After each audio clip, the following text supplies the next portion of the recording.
Monseigneur, ce dimanche, vous avez présenté à la cathédrale une œuvre réalisée par une victime d'abus. Quel est le sens de cette démarche? On avait déjà mis des œuvres en mémoire des victimes d'abus à Bruges, à Anvers, à Koekelberg. Il était normal aussi qu'en Wallonie, il y ait des cathédrales qui aient une œuvre et dont tournée s'est proposée.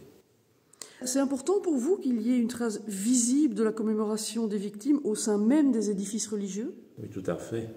On pouvait faire des monuments à l'extérieur, alors ce sont les entités communales qui sont responsables. Pour les évêques, c'est évidemment dans leur cathédrale que c'est le point le plus important. Et les touristes qui passent, ils sont nombreux, en particulier à Tournai, doivent savoir qu'il y a vraiment une action qui est faite en faveur des victimes.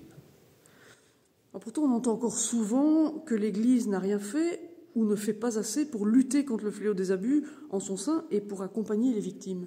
C'est vrai, les médias ont la mémoire très courte. Et c'est à partir de 2010 surtout, mais déjà en 1997, que l'Église catholique en Belgique avait pris des initiatives. Il y avait eu un accord, une concertation avec le Parlement à la Chambre, donc à partir de 2010-2012, et ça a très bien fonctionné, mais évidemment, les victimes ne sont pas satisfaites, et c'est tout à fait normal, et tout a été de nouveau rebattu, comme si on repartait de zéro, avec God Vergeten à la VRT en 2023, quelques jours après l'ordination du nouvel archevêque de Malines. C'est évidemment un hasard.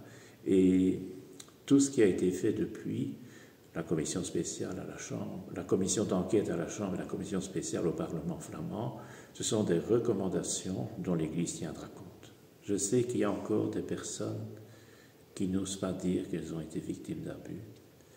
Je ne peux que les encourager à se manifester. Elles ne savent pas toujours où, puisque on pense aussi que quand on a dit une fois une chose, pendant 50 ans on s'en souvient. En fait, c'est faux. Donc il faut répéter régulièrement qu'on peut s'adresser au point de contact, ou bien dans les évêchés, et on vous orientera là où il faut pour avoir un contact avec quelqu'un qui a la discrétion assurée, mais qui a aussi les leviers pour prendre des initiatives. Voilà.